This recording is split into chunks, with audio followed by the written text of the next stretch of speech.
This is the 2018 Kia Stinger GT2. This is Chris, Brendan, and Paul with Sons of Speed, and here we are to talk about this car. We're freezing our asses off. Oh my God, is it freaking cold?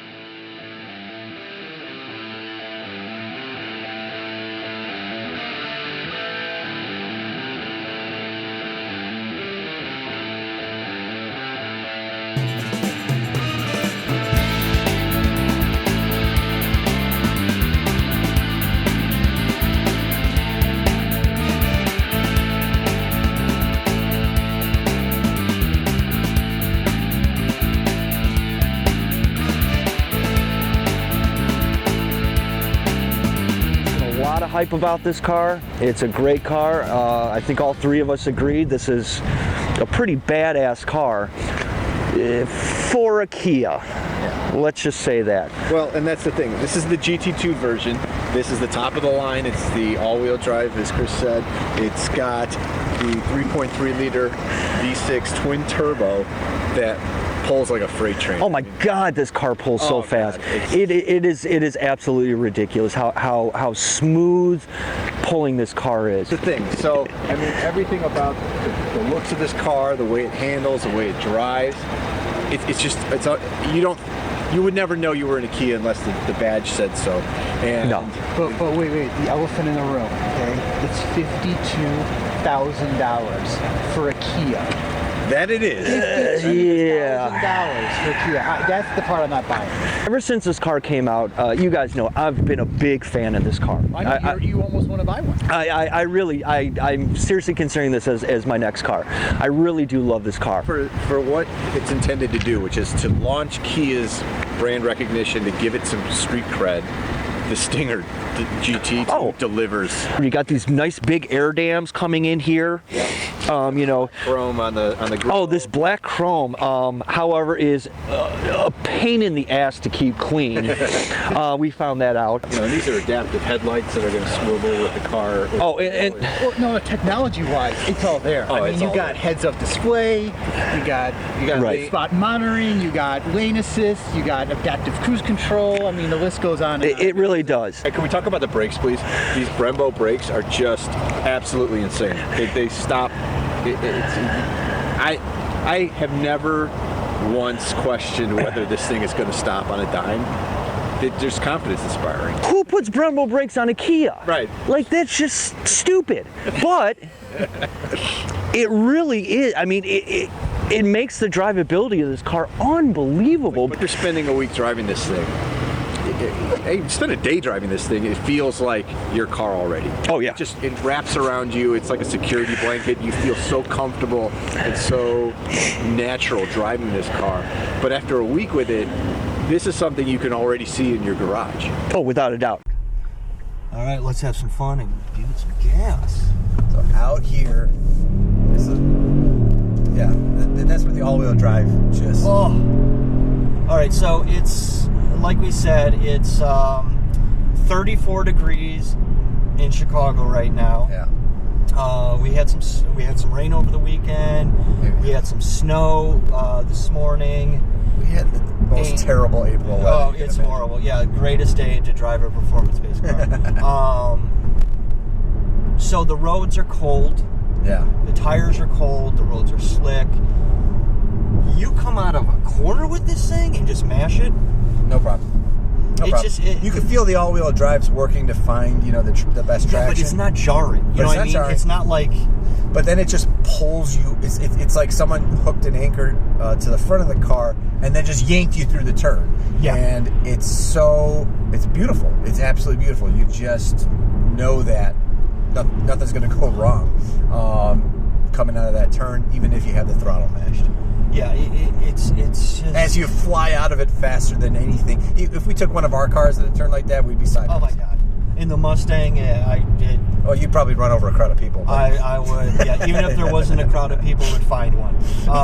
It would manufacture a crowd to run into. Which, by the way, all you young guys out there, if you're going to buy a Mustang, learn how to drive it first before you show off at a car show. Yeah, you're giving guys like him a bad name. Right, you're giving the rest of us a bad rap here.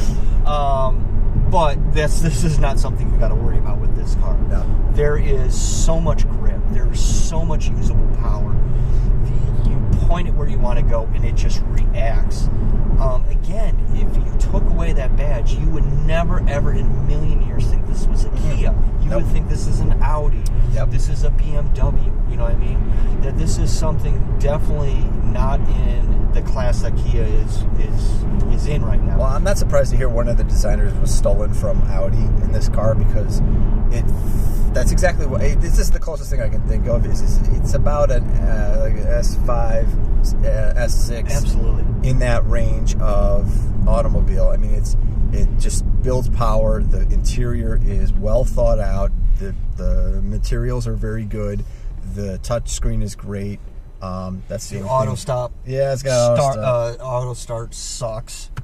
I mean, it works great. Don't get me wrong. Yeah, Thank it you. works fine. It actually works better than most of them. Exactly, and a lot better than the Alfa Romeo. Yeah, it really does work better than most auto stops. We just hate it. It's just, auto stop is a dumb idea. We wish today, you talk about anything in a car, it's got an acronym. You got DCT for dual clutch transmission. You can't even keep them straight on. Yeah, there's ACC for adaptable cruise control. So, what does auto start stop come out to mean? That's ass. Ass, yes, it's ass. Okay. Somebody was sleeping on the job in the acronym department that day. So basically, in everybody's car nowadays, in a new car, you have given them an ass button. Yes. But yes, I mean, the interior of this is very Audi, which, Audi's got some of the best interiors on the market. The only problem in this interior, ergonomic-wise, is that you can't see the engine start-stop button from the driver's seat. It's just blocked by the stalk on the right and the way the wheel is designed. So it would be better if they could find a better place for it. I just don't see a better place. The push button start. The push button start. Yeah, that's... you can't see it. I mean, you'll know it's there, and you can kind of hunt for it, but yeah, you really can't see it. And the shift paddles are nice, except I would like them a little bit bigger. And this is a personal preference. And a lot of cars are just too small. People, why are we putting the shift paddles on the steering wheel instead of the column? Yeah. If you have them on the column, nice big paddles like the Alfa Romeos, the G37s used to have them. No matter if you're in the middle of a turn or wherever, those are there. Yep. And they're big, can reach them and they're anywhere basically. Right. Yeah. These are small. Now, granted, they're bigger than like the Challengers, which was horrible. Oh gosh. And they got a nice snappy feel to them. Mm-hmm. They are plastic. They're not metal, but they have a nice solid feel to them. But I personally would have liked them to be a little bit bigger, especially if you're in mid-turn. You know what I mean? It's nice to have that, especially if it's column mounted. You just snap it right away. Yeah, the Giulia Quadrifolio's probably got the best paddles of any sedan that I've ever seen. Without a doubt. Those things are unbelievable. Yeah. But then again, we're nitpicking here. Kia put a lot of thought in some things, and other things they were just like, here we go, we're good. Yeah. But as a first effort, this is an A. Oh, dude, for a first effort, they nailed it. I do love this. My Mustang has it, and it's one of the greatest things. I think all cars should have it. But in the center, you can put your oil temperature, your torque, your boost. You can just flip through all these different G-forces. But I like the fact that it has a lap timer. Yeah, it's got a lap timer. The fuel economy, I'm not gonna lie, we have destroyed the fuel economy. Yeah. We're nowhere close to what Kia says it is. But that's because we've used the right pedal more than the left. Materials in here just are so really unexpectedly nice. That's the nice thing. It's very nice. The horn cover is crap. I mean, it's basically out of an Optima. It's not very nice. You get the parking. That's the one thing. Parking brake. Yeah. That's the only thing that feels. Besides these two things, are the only two things that really feel cheap. I mean, really cheap. Yeah. However, this being Sons of Speed. Yeah. It's really all about performance. So, which this car has. This car is, oh my God, like, it's so responsive and it's so nimble for being a large car. Again, like we said, close to 4,000 pounds. Yeah. But, you know, you point the wheel and it goes.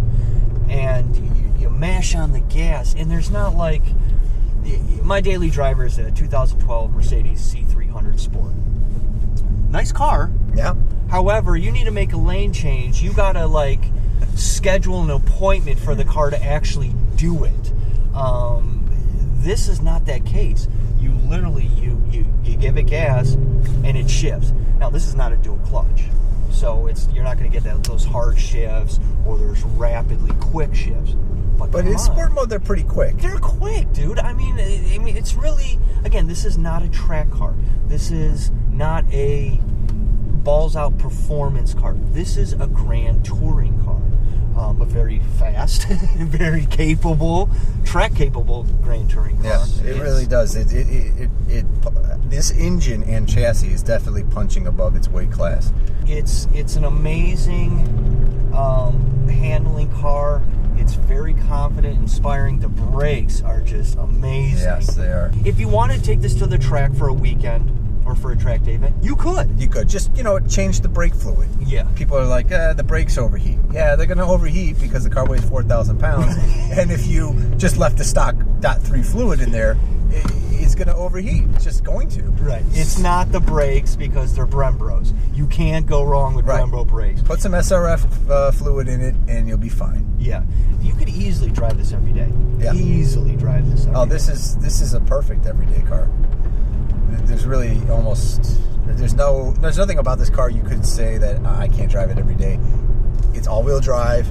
It's an automatic, so I mean. And in Chicago winters, that all-wheel drive and something like this with this much power. Yeah. Oh my God, will come in so handy. It really is a great car. I will tell you this though, I've got a Corvette. If I had this in the garage and I needed to take something on a long trip, it would be this car. God, it's yes. So comfortable. God. And yet it's got moves. It's quick. If you don't really know what you're doing, you can get in trouble with this car. Oh yeah. Well, because it builds speed so easily. It builds speed. It's effortless. I mean, and quickly. It's just effortless.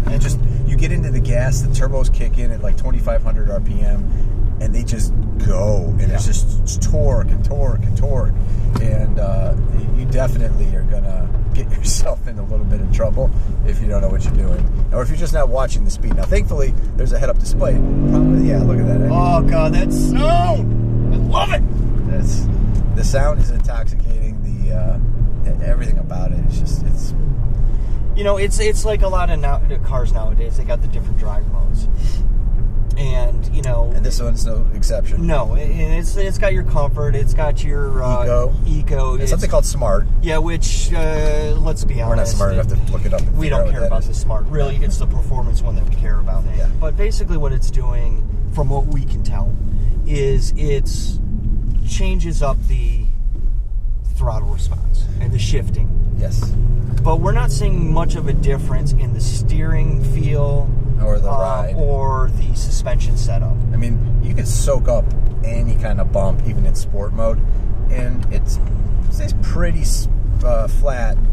We've got the summer tires and the summer wheels on this thing, but it does stay pretty flat in the corners as well, even when you're in a comfort mode. The limited amount of seat time that we've had in this, you instantly are just at home. Yep. Without even thinking about it, you are instantly at home in this car. Listen, it is a Kia. We all understand that the badge is annoying. There's nothing that you can do about it. I think we're going to look back in like 15 years and laugh about this. Yeah, because Kia's going to be, have moved their brand so far forward that maybe that's not going to. I think it's not going to be an issue at that point, and it will have started with this car. I agree with you, with one major caveat: Kia has to stick with what the point in this car was. So Kia, Do not try to get this to fit in all your other lineup.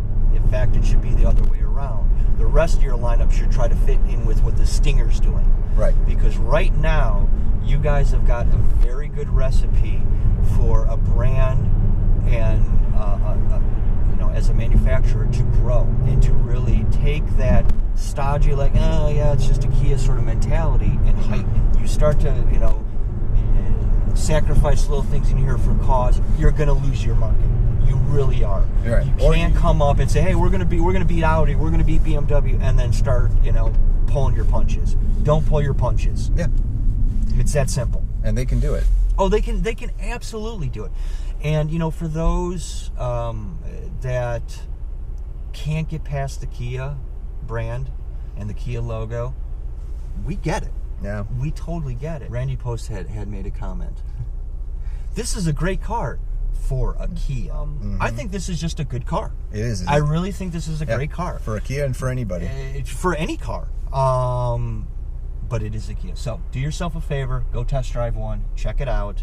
You will be amazed about how impressed you will be with this car. And I guarantee you, the next time that you guys are thinking about purchasing a performance-based sedan, this will be at top of mind. It might take you a lot to pull that trigger, but it will be on top of mind. Absolutely. So with that, this is Sons of Speed bringing you the 2018 Kia Stinger GT2. Thanks for watching, and next time we'll see you on the track. Alright, thanks for watching, and don't forget to click that subscribe button right there. And check out the rest of our channel for more great videos.